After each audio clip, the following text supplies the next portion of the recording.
கிறிஸ்துவுக்குள் பிரியமான மகிமை தொலைக்காட்சி நேயர்களே, இந்த ஜபத்தின் மகிமை இந்த நிகழ்ச்சியின் மூலமாக உங்களை சந்திப்பதில் மகிழ்ச்சி அடைகிறேன். இந்த செய்தித்தாள்களில் உள்ள செய்திகளை வாசித்து அதற்காக ஜபிக்க இருக்கிறோம். எங்களோடு இணைந்து நீங்களும் ஜபிக்கும்படியாக உங்களை அன்புடன் கேட்டுக்கொள்கிறோம். இந்த வாரத்தில் நுரையீரல் அடைப்பு நோய் விழிப்புணர்வு பேரணி திருநெல்வேலி அரசு மருத்துவமனையில் அந்த பேரணி நடந்திருக்கு. ஆண்டுதோறும் நவம்பர் மாதம் 3வது புதன்கிழமை சரி இந்த நுரையீரல் அடைப்பு நோய் விழிப்புணர்வு பேரணி நடக்கும். மனிதனுக்கு மிக முக்கியமான நுரையீரல் அந்த நுரையீரல் அடைப்பு நோய். ஆமாம், நுரையீரல் அடைப்பதுனால மனிதனுக்கு மூச்சு விட முடியும். மூச்சு விட முடியாத சூழ்நிலையில் வந்துடுவான். அதனால அவனுக்கு ஆபத்துக்கள் அதிகமாக உள்ளது. அதனால அது தொடர்பான விழிப்புணர்வு. ஏன்னா ஒவ்வொரு வருடமும் இப்போது நவம்பர் மாதம் 3வது புதன்கிழமை, 3வது புதன்கிழமை, நவம்பர் 3வது புதன்கிழமை. சரி, என்னப்பா இப்போ நிறைய பேர் இந்த சிகரெட் புகையாக இருந்தது. ஆமாம், புகைப்பிடிப்பதனால அப்புறம் மாசடைந்த காற்று. ஏன்னா இப்போ நம்ம வாகனங்கள் அதிகமாக இருக்கிறதுனால அந்த காற்று மூலமாக நுரையீரல் பாதிக்கப்படுது. நிறைய தொழிற்சாலைகள் அதன் மூலமாக நிறைய புகை வர்றதுனால நம்ம அந்த நுரையீரல் பாதிக்கப்படுது. சரி, அதனால் அந்த மூச்சு திணறல் வருது. ஏன்னா தொடர்ந்து புகைப்பிடிக்கும்போது அந்த புகை உள்ள அந்த நச்சு உள்ள அந்த நுரையீரலில் படிஞ்சிக்கிட்டே இருக்கும். அதனால் அவங்களுக்கு அந்த மூச்சு விட முடியாது. நுரையீரல் பாதிச்சுன்னா அவங்க உயிருக்கு ஆபத்து. ஏன்னா மூச்சு விட்டால் தான் உயிர் வாழ முடியும். அதில் இப்போ அந்த ஒரு செய்தி வாசனம் இல்லை, ஏறத்தாழ இதில் பாதிக்கப்பட்டாங்க இந்தியாவில் 6 கோடி பேர் இருக்கிறதா சொல்லியிருந்தாங்க. இந்தியாவில் இந்த நுரையீரல் அடைப்பு நோயினால் பாதிக்கப்பட்டவங்க 6 கோடி பேர் இருப்பதாக சொல்லியிருக்கிறாங்க ஒரு செய்தியில். அது இப்போ அது போல் அது மூச்சு விடுறதுக்கு மக்கள் ரொம்ப கஷ்டப்படுவாங்க. அதனால் இது நோய் இது நம்ம ஆண்டவர் பைபிளில் வைக்கும் மனிதனை ஆண்டவர் செம்மையானவனாக தான் படைத்தார். அவனும் பல உபாய தந்திரங்களை தேடிக்கொண்டான் அப்படின்னு பைபிளில் வாசிப்பாங்க. ஆண்டவர் மனிதன் செம்மையானவனாக படைத்தார். அதே மாதிரி இந்த பூமியை ஆண்டவர் நேர்த்தியாக படைத்தார். நீங்கள் இப்போ ஆதியாகமத்தில் பார்த்தோம்னா ஆண்டவர் சொல்கிறாரு, ஒவ்வொரு நாளிலும் ஒவ்வொரு படைப்பை படைத்து முடித்த உடனே நல்லது ஆண்டவர் அதில் என்ன சொல்கிறாரு, தேவன் நல்லது என்று கண்டார் அப்படின்னு சொல்லி வாசிக்கிறோம்.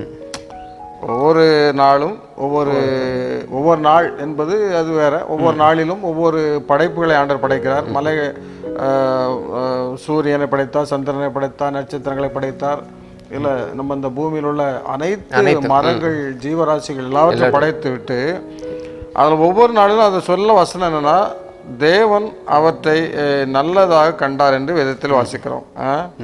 தேவன் அது நல்லது படைத்த படைப்புகள் அனைத்தும் நல்லது கண்டார். அப்போ நல்லதாகவே ஆண்டவர் படைத்தார். அதே போல மனிதனையும் ஆண்டவர் படைக்கும் பொழுது அவனை தம்முடைய சாயலாக மனுஷனை சிருஷ்டித்தார். அவனை தேவ சாயலாக சிருஷ்டித்தார். ஆணும் பெண்ணுமா அவர்களை சிருஷ்டித்தார்னு சொல்கிறது. அப்போ அவருடைய சாயலாக சிருஷ்டிக்கப்பட்டவன் மனிதன். அப்போ அவர் ஆரோக்கியம் நிறைந்த ஒரு மனிதனாக அவன் இருக்க வேண்டும். அதனால ஆண்டவர் அவனை செம்மையானவனாகத்தான் படைத்தார். ஆனால் மனிதன் தன்னை கெடுத்து கொள்ளக்கூடிய அநேக காரியங்களை நாமே தெரிந்து கொண்டோம். இப்போ சொல்வது போல இப்போ தொழிற்சாலைகள், அதனால் வரக்கூடிய இந்த மாசு, காற்று சுத்தமான காற்று. நீங்கள் மலை பகுதிகளுக்கெல்லாம் போனீங்கன்னா சுத்தமான காற்று கிடைக்கும். ஆனால் நம்ம அதே நம்முடைய வசிப்பிடங்களுக்கு வரும்பொழுது, நகரங்களுக்கோ இதுக்கு வரும்பொழுது கிராமத்தை விட நகரத்தில் மாசு அதிகம். நகரத்தில் வசிப்பவர்களுக்கு, இந்த கிராமத்தில் வசிப்பவர்களை விட நகரத்தில் வசிப்பவர்களுக்கு காற்று மாசு அதிகம். இப்போ நிறைய பேர் நம்ம கொரோனா காலத்தில் இது போட்டோம், நம்முடைய மாஸ்க் போட்டோம். இந்த மாஸ்க் இன்னைக்கு நிறைய பேர் சாதாரண வேலையிலும் போட்டு வராங்க. அப்போ ஒரு ஆள்கிட்ட ஒருவர் கேட்குறாரு, என்னங்க அதான் கொரோனா தான் பீரியட் முடிஞ்சு போச்சு, இன்னும் போட்டு மாஸ்க் போட்டுகிட்டே இருக்கீங்களே அப்படின்னு கேட்கும்போது அவர் சொன்னது ஒரு விஷயம் சொன்னார். நான் கொரோனாவுக்காக போடலை, நான் என்னை பாதுகாக்காக போடுறேன். இப்போ இந்த பஜாரில் போயிட்டுருக்கேன், இந்த பேருந்து வாகனங்களில் வரக்கூடிய அந்த புகை, காற்றில் உள்ள தூசி, இவளெல்லாம் உள்ளதான் போகும். இப்போ இந்த மாஸ்க் போடுறதுனால அது அரெஸ்ட் ஆகும். அப்போ அதனால என்னை பாதுகாத்து கொள்வதற்காக நான் மாஸ்க் அணிகிறேன் அப்படின்னு சொன்னார். அப்போ இந்த மாஸ்க் கொரோனா அறிமுகப்படுத்தியது. அது இன்றைக்கு நிறைய பேருக்கு அது பயனுள்ளதாக இருக்கிறது. அதனால இந்த நாட்களில் நம்ம இந்த இன்னொன்று இந்த நுரையீரல் பாதிப்பு இருக்கவங்களுக்கு அந்த கொரோனா தொற்று வரும்போது ரொம்ப எளிதாக தொற்றுவிடும். ஆமாம், கண்டிப்பாக. ஆமாம், அதனால் நுரையீரல் பாதிக்கப்படாமல் பாதுகாக்கணும்னா நம்ம அதற்கேற்ற சில காரியங்களை செய்யணும். முதல்ல அந்த புகைப்பிடித்தல், அது ரொம்ப முக்கியமானது, அது நம்ம தவிர்க்கணும். அதுபோல் இப்படி தூசியான இடங்களுக்கு செல்லும் பொழுது அதற்கேற்ற மாதிரி நம்ம பாதுகாத்து கொள்ள வேண்டும். சிலர் வந்து இந்த நம்மளோட இந்த சில இப்போ இது நம்ம பீடி சுருட்டுறாங்க, பீடி சுற்றுறாங்க, அதோட தொழில் வேறு வழி இல்லை, அவங்க அதன் மூலம் பிழைப்பு அவர்களுக்கு அதான் தெரியும் செய்கிறாங்க. ஆனால் அதில் கொஞ்சம் அந்த நுரையீரல் பாதிக்கப்படும், நுரையீரல் வந்து பாதிப்பு உண்டாகும். அதற்கு என்ன பண்ணணும் அப்படிங்கிறத அவங்க ஒரு மருத்துவரை ஆலோசனை அவங்க சொல்லுவாங்க. சிலர் என்ன சொல்லுவாங்க, இந்த வாழைப்பழங்கள், அந்த வாழைப்பழம் சாப்பிட்டாச்சுன்னா அது கொஞ்சம் நல்லா இருக்கும்னு சொல்கிறாங்க. ஆனால் சிலருக்கு வாழைப்பழம் பிடிக்காது. அப்போ அது தொடர்பாக அவங்க என்ன பண்ணலாம், ஒரு மருத்துவரை அணுகி நாங்கள் அதற்கு என்ன பண்ணலாம். ஏன்னா பீடி சுற்றும்போது அந்த மூச்சு, அந்த தூசி எல்லாம் உள்ளே போகும், அது வந்து நுரையீரலை பாதிக்கக்கூடிய ஒரு அம்சம்தான். அப்போ அவங்களும் அதுக்கேற்ற ஒரு சிகிச்சைகளை அல்லது முதலுதவி, முன்னெச்சரிக்கையான சில காரியங்களை கண்டிப்பாக பண்ணணும். அப்படி பண்ணும்பொழுது நம்ம பாதுகாத்து கொள்ள முடியும். நம்முடைய தலைநகரம் டெல்லியில் கூட காற்று மாசுன்னு சொல்லி பள்ளியோட விடுமுறை விட்டுறாங்க. வாகனங்கள், குறிப்பிட்ட வாகனங்கள் தான் இந்த நாளில் இயக்கணும். ஆமாம், பொது போக்குவரத்து தான் இருக்கணும், பஸ்ஸு தான் போகணும். ஆமாம், தனிப்பட்ட நம்ம காரோ அந்த மாதிரி யூஸ் பண்ணக்கூடாது. ஆமாம், அந்த மாதிரிலாம் அந்த காற்று மாசை தடுக்கிறதுக்கு நிறைய இது பண்ணாங்க. ஏன்னா இந்த பனிக்காலங்களில் அந்த ஏர் குவாலிட்டி இண்டெக்ஸ் அது கொஞ்சம் அதிகமாக இருக்கும். அந்த புகை மூட்டம், அந்த பனி மூட்டமாக இருக்கனால கொஞ்சம் அந்த காற்று மாசுபடணும். இன்னைக்கு மாஸ்க் போட்டால் நல்லதுன்னு சொல்லி கூட நம்ம செல்ஃபோனில் கூட அந்த வானிலையில் வரும். அது இந்த தினத்தில் மாஸ்க் போடுறது நல்லது, ஏர் குவாலிட்டி இண்டெக்ஸ் அதிகமாக இருக்குது, காற்று மாசு அதிகமாக இருக்குது, நம்ம மாஸ்க் யூஸ் பண்ணிக்கலான்னு அதுலேயே வரும். ஆமாம், மாசுகளை கட்டுப்படுத்துவதற்கு மாஸ்க் அணிவது நல்லது. அதனால நாம் நம்மை பாதுகாத்துக் கொள்வோம். அந்த விழிப்புணர்வுக்கு வீட்டை சுற்றி மரங்கள் இந்த பசுமையாக இருந்தால் அந்த மாதிரி வராது, அதான் விழிப்புணர்வு. மரங்கள் அதிகமாக வளர்த்தா அந்த மாதிரி காற்று மாசுகள் தடுக்கப்படும். சரி, அதான் மரங்கள் பொதுவாகவே மரங்கள் எங்கே நிறைய இருக்குதோ அங்கே வந்து நிறைய இந்த மாசுகள் வந்து அது வந்து அந்த மாசுகளை அதை எடுத்துவிடும், விடாது. அதனால நாம் இப்படிப்பட்ட என்னென்ன செய்யணுமோ அதை நம்ம சரியாக செய்தாச்சுன்னா இப்படிப்பட்ட நோய்களிலிருந்து நம்ம பாதுகாத்து கொள்ளலாம். அதுக்காக அந்த விழிப்புணர்வு பேரணி வருடத்தில் ஒரு முறை நுரையீரல் நோய் அடைப்பு நோய் விழிப்புணர்வு பேரணி ஒவ்வொரு நவம்பர் மாதம் 3வது புதன்கிழமை அதை வந்து ஒரு விழிப்புணர்வு தினமாக சொல்கிறார்கள். அதனால இப்போ இந்த நுரையீரல் அடைப்பு நோயினால அல்லது மூச்சு திணறலினால் பாதிக்கப்பட்ட மக்களுக்காக விசேஷமாக ஜெபம் பண்ணுவோம். ஆண்டவர் அவர்களுக்கு நல்ல ஒரு நீடிய சுக வாழ்வை கொடுக்க வேண்டும். ஜீவ சுவாசத்தை மனிதனுக்குள்ளாக ஊதியவர் ஆண்டவர். ஜீவ சுவாசத்தை ஊதிதான் அவர் தம்முடைய சுவாசத்தை ஊதி மனிதனை படைத்தார். ஆகவே அந்த சுவாசத்தை பரிபூரணமாக நாம் பாதுகாத்து கொள்வதற்காக நாம் நம்முடைய உடலை கெடுதல் இல்லாதபடி பாதுகாக்கும்படியாக எல்லா வழிமுறைகளிலும் நாம் பின்பற்ற வேண்டும். ஆண்டவருக்கு பிரியமாய் வாழ்கின்ற பொழுது இப்படிப்பட்ட நோய்களிலிருந்து நாம் நம்மை பாதுகாத்துக் கொள்வதற்கு ஏதுவாக இருக்கும். நாம் விசேஷமாக இந்த நாளிலே இந்த நுரையீரல் பாதிக்கப்பட்டு மருத்துவமனையில் இருக்கிற அநேக பிள்ளைகளுக்காக விசேஷமாக ஜெபிப்போம். நாம் எல்லாரும் சேர்ந்து ஜெபிப்போம். ஆண்டவர் அவர்களுக்கு நல்ல சுக வாழ்வை, நீடிய ஆயுளை கொடுப்பார் என்று கண்டிப்பாக நாம் விசுவாசிப்போம். ஜெபிக்கலாம். மகா இரக்கமும் மட்டில்லாத கிருபை நிறைந்த எங்கள் நல்ல ஆண்டவரே, இந்த ஜெபத்தின் மகிமை நிகழ்ச்சிக்காக உமக்கு நன்றி செலுத்துகிறோம். இந்த நாளிலும் ஆண்டவருடைய பாதத்திலே அமர்ந்து உம்முடைய முகத்தை நோக்கி பார்ப்பதற்கு நீர் எங்களுக்கு கொடுத்த நல்ல கிருபைகளுக்காக ஸ்தோத்திரம். கடந்த நாட்கள் முழுவதும் எங்களை கண்ணின் மணி போல பாதுகாத்தீர், எங்களை தோளில் சுமந்தீர், தப்புவித்தீர். இந்த நாளிலே நாங்கள் உம்முடைய சமூகத்தில் நிற்பதற்கு கிருபை செய்து நன்றி செலுத்துகிறோம். இந்த நாளிலும் நுரையீரல் அடைப்பு நோய்க்காக ஒரு விழிப்புணர்வு தினத்திற்காக உமக்கு நன்றி செலுத்துகிறோம். ஆண்டவர், இந்த நாட்களிலும் நுரையீரல் அடைப்பு நோயினால் பாதிக்கப்பட்டிருக்கிற பிள்ளைகளுக்காக, மூச்சு திணறலினால் பாதிக்கப்பட்டிருக்கிற பிள்ளைகளுக்காக விசேஷமாக கர்த்தருடைய சமூகத்தில் நாங்கள் ஜெபிக்கிறோம். ஆண்டவரே கர்த்ததாமே நீர் அவர்களுக்கு நல்ல ஒரு சுகத்தை, பரிபூரணமான சுகத்தை கொடுக்க வேண்டும் என்று ஜெபிக்கிறோம். ஆண்டவரே, எங்களுடைய குடும்பங்களிலே அப்படிப்பட்ட நிலையில் யாராவது பாதிக்கப்பட்டிருப்பார்கள் என்றால் ஆண்டவரே நீர் அவர்களை பாதுகாத்து கொள்ள வேண்டும் என்று ஜெபிக்கிறோம். ஆண்டவர், இந்த நாட்களில் நகரங்களில் வாழ்கின்ற மக்களுக்கு அல்லது தொழிற்சாலைகளை பணிபுரிகின்றவர்களுக்கு, தங்களுடைய வறுமை நிமித்தமாக சில தொழில்களை செய்கின்ற மக்களுக்கு ஆண்டவரே இப்படிப்பட்ட நோய்கள் வருவதற்கான அதிகமான வாய்ப்புகள் இருப்பதாக நாங்கள் செய்தியிலே வாசிக்கிறோம். ஆண்டவர் எப்படிப்பட்ட மக்களுக்காக விசேஷமாக ஜெபிக்கிறோம். கர்த்ததாமே அந்த மக்களை கண்ணோக்கி அருள வேண்டும் என்று ஜெபிக்கிறோம். அவர்கள் இப்படிப்பட்ட நோய்களிலே பாதிக்கப்பட்டு விடாதபடி ஆண்டவரே அந்த பிள்ளைகளை நீர் பாதுகாத்து கொள்ள வேண்டும் என்று இந்த விசேஷமாக நாங்கள் ஜெபிக்கிறோம். ஆண்டவரே கர்த்ததாமே நீர் பெரிய காரியங்களை செய்வீராக. ஆண்டவரே விசேஷமாக மக்கள் சுகத்தோடும் ஆரோக்கியத்தோடும் வாழ்வதற்கு தங்களுக்கான சூழ்நிலைகளை அவர்கள் அறிந்து தாங்கள் வசிக்க வேண்டிய பகுதிகளை சுத்தமாக வைத்துக்கொள்ளவும் தூய்மையாக வைத்துக்கொள்ளவும் தங்களை பாதுகாத்து கொள்வதற்கான எல்லா விதமான ஞானத்தையும் அவர்கள் பெற்றுக்கொண்டு இந்த உலகத்திலே ஆண்டவரை சுக பலத்தோடு வாழ்வதற்கு அனுக்கிரகம் பண்ண வேண்டும் என்று நாங்கள் நம்முடைய சமூகத்திலே தாழ்த்தி ஜெபிக்கிறோம். மீட்பர் இயேசுவின் ஜெபிக்கிறோம் ஜீவனுள்ள நல்ல பிதாவே, ஆமென். அடுத்த செய்தி இப்போது நமக்கு வடகிழக்கு பருவமழை காலம். நவம்பர் மாதங்கள்லேருந்து டிசம்பர் மாதம் வரைக்கும் நமக்கு மழை இருக்கும். எல்லா இடங்களும் நல்ல மழை பொழிவு நவம்பர் மாதத்துலேயே இருக்கும். நமக்கு நவம்பர் மாதம் முடிய போகுது. அதாவது தமிழ்நாட்டில் பல பகுதியில் மழை பெய்திருக்குது, வட பகுதியில் நல்ல மழை பெய்திருக்குது. ஆமாம், சீர்காழி பகுதியிலலாம் பார்த்தீங்கன்னா வரலாற்றில் இதுவரை இப்படிப்பட்ட மழை பெய்யலன்னு சொல்லி செய்தி வெளிவந்தது. ஆமாம், அதாவது அதிக மழை நம்முடைய பகுதிகளில் மழை கம்மி, குறைவாக உள்ளது. ஆமாம், தென் மாவட்டங்களில் மழை குறைவாக இருக்குது. அணைகள் போட்டிருக்கு. ஆமாம், செய்தியில் போட்டிருக்கு. அணைகள் வந்து இன்னும் நிரம்பலை. அதிக பனிப்பொழிவு இருக்குது. அதிகாலையில் வந்து அதிகாலை மற்றும் இரவு பகுதியில் பனிப்பொழிவு இருக்குது. பனிப்பொழிவு இருக்குன்னா மழை வராது அப்படின்னு விவசாயிகள் வந்து கவலை அடைந்திருக்காங்க. ஏன்னா நம்ம விவசாயம் செய்தி போட்டு வாசிங்க. நெல்லை தென்காசி பகுதிகளில் வந்து மழை குறைவாக இருக்குது. அதிகாலையில் வந்து பனிப்பொழிவு அதிகமாக இருக்குது. சரி. அந்த அணைகள் பாபநாசம், மணிமுத்தாறு, சேர்வலாறு போன்ற அணைகளுக்கு வந்து நீர் வரத்து மிக குறைவாக இருக்குது. இன்னும் அணைகள் முழுமையாக நிரம்பலை. எப்போதும் பார்த்தீங்கன்னா ஆறுகளில் வெள்ளம் போகும்.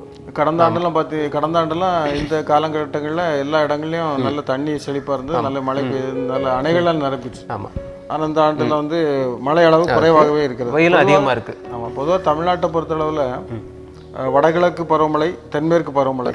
இந்த தென்மேற்கு பருவமழையில் ஒரு 30%, வடகிழக்கு பருவமழையில் 70% இந்த தமிழ்நாட்டினுடைய மழை தேவைப்படுகிறது. 70% மழை வடகிழக்கு பருவமழை, 30% மழை தென்மேற்கு பருவமழை. இந்த ரெண்டு சேர்ந்தாதான் தமிழ்நாட்டில் நீர்வளம் பெருகும். இந்த மழை குறைவாக இருந்துச்சுன்னா நீர்வளம் குறைந்து விடுகிறது. நீர்வளம் குறையும் போது விவசாயிகளுக்கு தேவையான விவசாயிகள் பணிகளை மேற்கொள்ள முடியவில்லை. நம்முடைய குடிநீருக்கு தட்டுப்பாடு. பைபிளில் கூட வேதாந்தத்தில் கூட நல்ல வசனத்தை எல்லாரும் ஆண்டவர் சொல்ல ஒரு அருமையான வசனம் என்னென்னா, அதில் ஏன் ஒருவேளை இந்த மழை குறைவாக இருக்கிறது, அதாவது நான் மழை இல்லாதபடிக்கு வானத்தை அடைத்து அல்லது தேசத்தை அழிப்பதற்கு வெட்டுக்கிளிகள் கட்டளையிட்டு அல்லது என் ஜனத்திற்குள்ளே கொள்ளை நோய் அனுப்பும் பொழுது, அதில் மழை இல்லாதபடிக்கு வானத்தை அடைக்கின்ற பொழுது என்ன செய்யணுமா, என் நாமம் தரிக்கப்பட்ட என் ஜனங்கள் தங்களை தாழ்த்தி ஜெபம் பண்ணி என் முகத்தை தேடி தங்கள் பொல்லாத வழிகளை விட்டு திரும்பினார், அப்பொழுது பரலோகத்தில் இருக்கிற நான் கேட்டு அவர்கள் பாவத்தை மன்னித்து அவர்கள் தேசத்திற்கு சேமத்தை கொடுப்பேன் அப்படின்னு ஆண்டவர் சொல்கிறார். அதாவது மழை இல்லாதபடிக்கு வானத்தை அடைக்கின்ற பொழுது ஜனங்கள் நாம் என்ன செய்யணும் அப்படிங்கிற ஆண்டவர் சொல்கிறார். இதெல்லாம் ஒரு உணர்த்துதல்.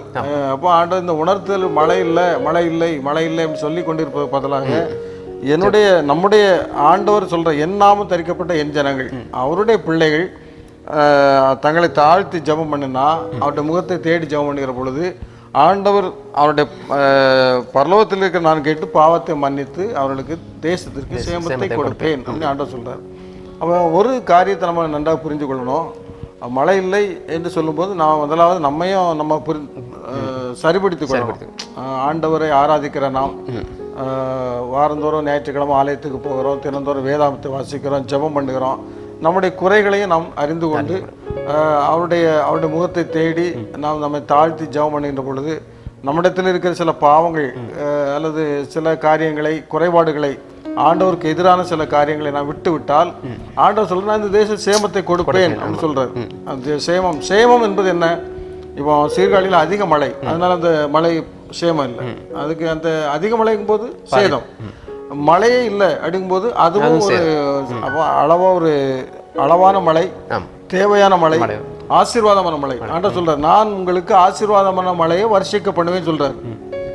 ஏற்ற காலத்திலே நான் மழையை வர்ஷிக்க பண்ணுவேன் அப்படின்னு ஆண்டவர் சொல்றாரு. ஏற்ற காலத்தில் மழையை தருகிறார், ஆசீர்வாதமான மழையை ஆண்டவர் கொடுக்கிறார், வானத்தின் பலகணிகளை திறந்து ஆண்டவர் நம்மை ஆசீர்வதிக்கிறார். ஆகவே நாம் நம்முடைய குறைபாடுகளை உணர்ந்து கர்த்தருடைய சமூகத்தில் ஜெபிக்கிற பொழுது இந்த ஆசீர்வாதங்களை நாம் பெற்றுக்கொள்ள முடியும். இந்த நாளில் குறிப்பாக விவசாயிகள் அதிக கவலை அடைந்திருக்கிறார்கள். ஏன்னா நிறைய இடங்கள்ல மழை இல்லை, அவங்களுடைய எதிர்காலம் நிறைய வாழ்வாதாரமே விவசாயம்.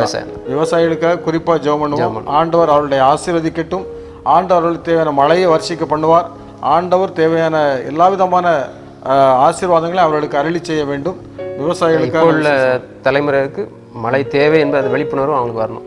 ஆமாம், ஏன்னா விவசாயிகள் மட்டும்தான் மழை தேவைன்னு எதிர்பார்த்துருப்பாங்க. மற்றவங்க மழை எல்லாருக்கும் அந்த விழிப்புணர்வு வரணும். மழை இருந்தால் தான் எல்லா காரியங்களும் நடக்கும். மழை இல்லைன்னா ஒன்றுமே செய்ய முடியாது. எவ்வளோ சம்பாதிச்சாலும் எந்த தொழிலுமே நடக்கும். அதனால மழை வந்து அதான் ஆசீர்வாதமான மழை வேணும். ஆமாம், மழையில் ஆசீர்வாதமான மழை வேணும்.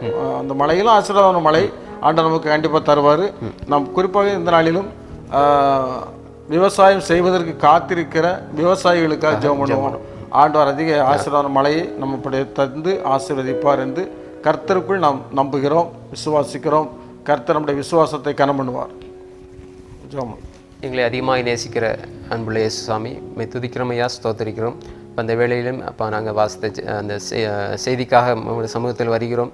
அப்பா ஆசீர்வாதம் மழையை தரும்படியாக நம்முடைய சமூகத்தில் நிற்கிறோம் சாமி. கர்த்தாவே அப்பா எங்கள் பகுதிகளிலே தென் பகுதிகளிலே மழை குறைவாக இருப்பதை இந்த செய்தித்தாளின் மூலமாக வாசித்தோம் சாமி. அதன் மூலமாக இந்த விவசாயிகள் கவலை அடைந்திருப்பதை நாங்கள் அறிந்திருக்கிறோம் சாமி. கர்த்தாவே நீர் ஆசீர்வாதமான மழையை தர வேண்டும் என்று நாங்கள் நம்மிடத்தில் ஜெபிக்கிறோம் சாமி. அப்போ அந்த விவசாயிகள் வாழ்க்கையை ஆசீர்வதிக்கப்பட கர்த்தர் நீர் கிருபை கொடுப்பீராக. நல்ல மழையை தந்து விவசாயங்கள் பெருக, விளைச்சல்கள் பெருக, அவர்களுக்கு வாழ்வு ஆசீர்வாதமாக இருக்க கர்த்தர் நீர் கிருபை கொடுப்பீராக. தகப்பனே நீ தொடர்ந்து நல்ல மழையை தாருங்க, இந்த ஜெபத்தை கேட்டு நீ பதில் கொடுப்பீராக என்று ஜெபிக்கிறோம் சாமி. நீரை தொடர்ந்து பாதுகாத்து கொள்ளுங்க, வழி நடத்துங்க சாமி. ஆமென்.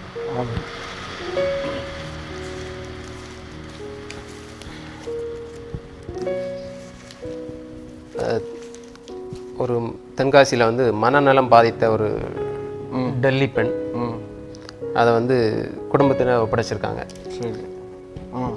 ஏதோ ஒரு தேர்வு எழுதுறதுக்காக அந்த பெண் டெல்லியிலேருந்து இங்கே வந்திருக்காங்க. வந்து மனநலம் பாதிக்கப்பட்டோன்னா அவங்களால திரும்பி அங்கே போக முடியல. அது அந்த செய்தியில் நான் கொஞ்சம் வாசித்தேன். அது எப்படின்னா அவங்க வந்து ஒரு நர்ஸ். ஆமாம், செவிலியர். ஏதோ நேர்முக தேர்வுக்கு வந்திருக்காங்க. கணவர் வந்து மெடிக்கல் ரெப்ரசன்டேட்டிவ். ஆமாம், என்ன மெடிக்கல் ரெப்ரசன்டேட்டிவ். இவங்க அதை ஒரு தேர்வு எழுதுக்காக திருவனந்தபுரத்துக்கு வராங்க. டெல்லியிலேருந்து திருவனந்தபுரத்துக்கு வராங்க. வர வழியில் அவங்களுடைய சர்டிஃபிகேட்டு எல்லாமே சர்டிஃபிகேட் தொலைஞ்சிட்டு, கையிலேருந்து பணங்கள் எல்லாம் தொலைஞ்சிட்டு, உடைகள் எல்லாமே தொலைஞ்சுது. அதனால ஒரு ஷாக், அதிர்ச்சி. அதெல்லாம் மனநலம் பாதிக்கப்படுது. அப்போ மனநலம் பாதிக்கப்பட்டு தென்காசி பகுதியில் சரி. பேர் என்னது பேர் போட்டிருந்தோம்? அவங்க பேர் என்ன பேர்? ரூபின்னு போட்டு ரூபி. ஆமாம், தென்காசி பகுதியில் சுற்றி தெரிஞ்சிருக்காங்க. அதை வந்து அவங்க காவல்துறை, தென்காசி காவல்துறை மீட்டு மனநல அன்பு இல்லம் அந்த காப்பகத்தில் அந்த பொறுப்பாளர்கிட்ட ஒப்படைச்சிருக்காங்க. அங்கே அந்த காப்பகத்தில் ஒப்படைச்ச பிறகு, அதாவது தென்காசியில் சுற்றி தெரிஞ்சிருக்காங்க. அந்த அது வயது போட்டிருக்கா இல்லையா? வயது போடலை, கொஞ்சம் வயது சின்ன வயது தான். அவங்கள மனநல காப்பகத்தில் ஒப்படைச்சிருக்காங்க. ஒப்படைச்ச பிறகு அவங்களுக்கு அந்த அம்மாவுக்கு எந்த இதுவும் ஞாபக சக்தி இல்லை. எங்கே போனால் கணவர் வந்து வேலை பார்க்குறாரு, மருத்துவ வேலை பார்க்குறாரு, ஏதோ ஒரு கம்பெனியில் வேலை, அந்த இது மட்டும் சொல்லி இருக்குது அந்த அம்மா. அதை வைத்து அவங்க டெல்லியில் கான்டாக்ட் பண்ணி அந்த குடும்பத்தை தேடி கண்டுபிடிச்சி அவங்கள வரவழைத்து பார்த்தோன்னா அந்த அம்மா அவங்கள அந்த குடும்பத்தை பார்த்த உடனே அதுக்கு ரொம்ப சந்தோஷமாகி ஆனந்த கண்ணீர் விட்டுருக்குது. அந்த ஒப்படைச்சிருக்கிறாங்க.